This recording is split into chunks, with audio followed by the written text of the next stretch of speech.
What you talked about, the thefts. Kati obubbi bwe mwayogeddeko obubbi bw'ente obubbi bw'enkoko obubbi bwayogeddwako wano. I have directed the new Inspector General of Police.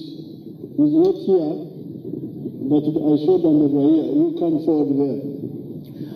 President yalagidde dda muwulirize bannagomba ku kigambo ky'obubbi. President yalagidde dda era asabye Afande Damulira ajje wano ayogere ku byamugambye. Agambye nti IGP taliiwo naye ali represented here ne Afande Damulira. I will tell him what to do.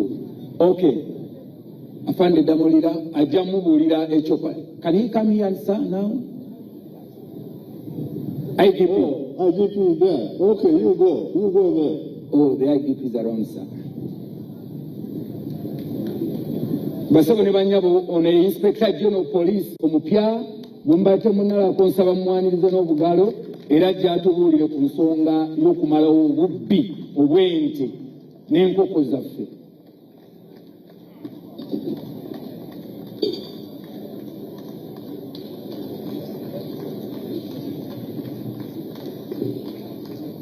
So IGP,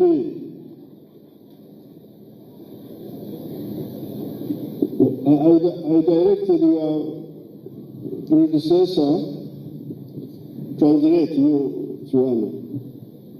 Kata IGP amugamba nti ya omuntu gwe yaddira mu bigere yali amuwadde ebiragiro. Was that we should have 18 policemen per sub-county. Omuntu gwe yaddira mu bigere yamugamba nti yamulagira nti buli ggombolola erina okubaamu abapoliisi 18 with motorcycles. Era nga balina ne pikipiki abe 18 abali mu buli ggombolola. And other facilities. Nga balina n'ebirala ebibayambako ku magombolola. And then they should link with the villages through the telephone system. Era nga alagidde abapoliisi 18 ne poliisi eri ku ggombola ebenga ekwatagana n'obukulembeze bw'ebyalo okuyita mu masimu. You all have telephones. Kubanga bannayuganda mwenna mu byalo mwina amasimu.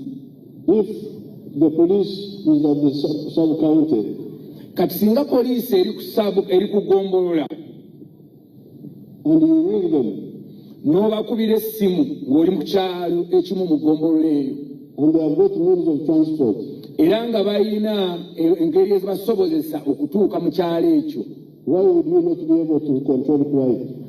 Lwaki nsonga ki ebalemesa okulwanyisa abantu bano abatumazeeko emirembe?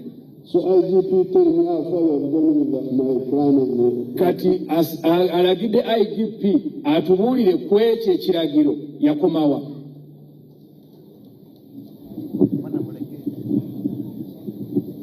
Thank you very much, Your Excellency. First of all, sir, allow me to thank you for this appointment. And I'm going to work with my team. The instructions are very clear. We have been following them through. And I will not take a lot of time before achieving this task. Thank you, sir. Translate. IGP asosena kwebaza President olw'okumugonnomolako oba IGP ate era n'amugamba nti ekiragiro kino yakisanzeewo mu ofiisi amangu ddala bagenda kukiteeka mu nkola talaba buzibu bwonna kigenda kuteekebwa mu nkola nga President bwe yalagira. Thank you very much. Now, kati ennume ezo mulimu nengera nga nzikyusa kati mpeza ennume 9 naye ekinnemesezza lwakuba siina wenzirundira ndi mukanyigo nnyo naye nga bw'omanya ebigambo by'amafaamu. Kati munnange njagala okulunda mpeze n'ennume 20 oba n'ente zonna naye siina wenzirundira. Owulidde kaakati muzeeya n'ekirala weebale obutasiimwa buba buzibu. Gwe bakomyawo wano Bwakabaka, gwe balaba ensi eno ng'eri mu nnyumba ez'essubi, tetuli muli ssubi, baali batambula ku bugaali kati tebakiraba byo babiraba abasinga naye ffe abakulu ab'emyaka gino ffe tubiraba ssebo era beera mwenkanya obeere ng'okimanyi nti ab'emaddu bo babiraba kale neyanziza nakintu wangi was she borrowed 3 million shillings. She bought bulls and fattened them and sold them, but she wants she bought some land, but it's not enough. She needs more land. Nakintu wangi taata bakuwandiike nzigenda yongeri gyekuyambamu. neyanziza nnyo taata neyanzeege mwebale nnyo weebalire eddala taata. And she's happy that Uganda has consumer goods in the shops. There were scarce. That people who don't know the history of Uganda are the ones who don't appreciate. Tata nze Kayongo Timothy mutabani w'omugezi Bintu Kwange yali omuwandiisi wo mu kibiina kya UPM mu kinaana yali omuwandiisi bagiyitanga Gomba Butambala Mokra constituency. Naye taata enkulabye byange biwedde. Taata ku myoga nze nasobola okwewola miliyoni emu nendimamu emmwanyi akadde kano nsobola okufuna miliyoni 10. Miliyoni 10 taata kuba mu eka emu nagisimbawo Kisoga Nsambu awo Ekisoga awo muluka gw'Ensambwe wano Mugomba. Egombola Kyegonza. Okay. Taata This one borrowed 1 million, bought coffee seedlings. He's now earning 10 million shillings from the 1 acre. Thank you very much. Kaakali taata tugenda mbirala. Genda.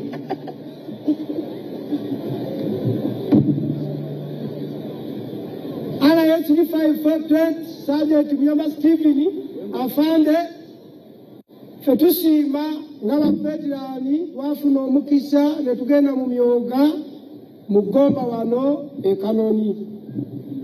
Nze neewola akakadde kamu n'ekitundu n'engula ente yange naye kati yakanzaalira enzaalo 3. Naye afande mbadde nsaba banyongereyo waakiri ku nte y'omulembe sobole okweyongera ku mutindo. Kubanga oyo musirikale yawumula gamuweereza miliyoni 2 agule ente endala y'enzungu. Asante sana afande. Mpatie kumayo. Oyo mwongedde kubanga musirikale yawumula jangu bakuweereza miliyoni z'ebbiri ogende nazo.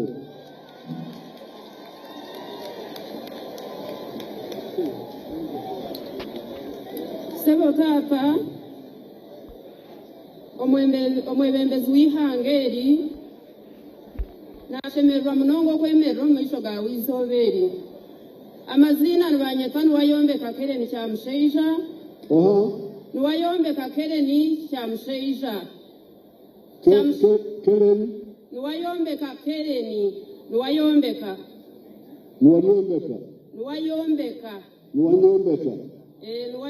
Yesu. Okay. Yes. Nayemerera hakuheereza obujulizi aha sente za Youth Livelihood. Tukatunga sente ezo nk'ekibiina 2017 nyina emyaka 18. Natandika ishomero ly'ebyemikono erikwegyesa abaana b'abaishiki abazaire bakiri bato enfuuzi abataine bazaire. Nshoiza abaana 40 hati nyina abaana abakuhika 50. Mubashomesa ki? Ntubegyesa okubaziira emyenda amashweta. Mubegyesa nkahe? Ntubegyeseza meiru. Nkahe? Meiru. Okay.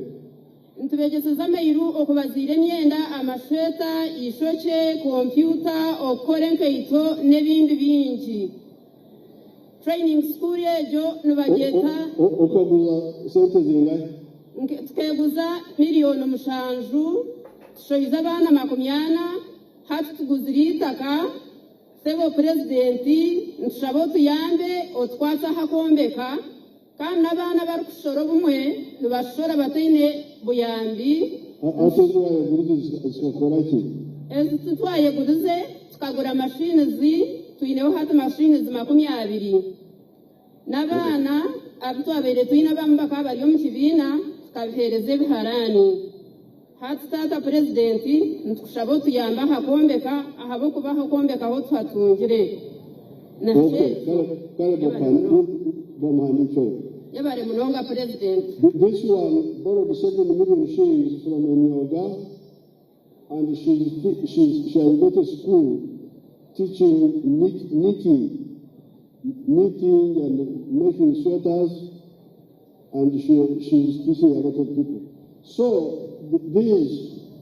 this shows you that there is a way out of poverty if you listen. Kati okusinziira ku bujulizi obwo President agamba nti ekyo kikulaga nti tulina amagezi ag'okulwanyisa obwavu bwe tuba nga tugakozesezza. And I was checking the figures in the whole country. Era President yabadde akebera ebiwandiiko ebikwata ku nsi ku Uganda yonna. Bwino. Yabadde alaba bwino. The manufacturing sector is now employing 822,000 people. Kakati amakolero we yabadde atunda ku bwino kati gakuwa abantu emitwalo 8,000 emitwalo 8 mu 22 abakola mu makolero.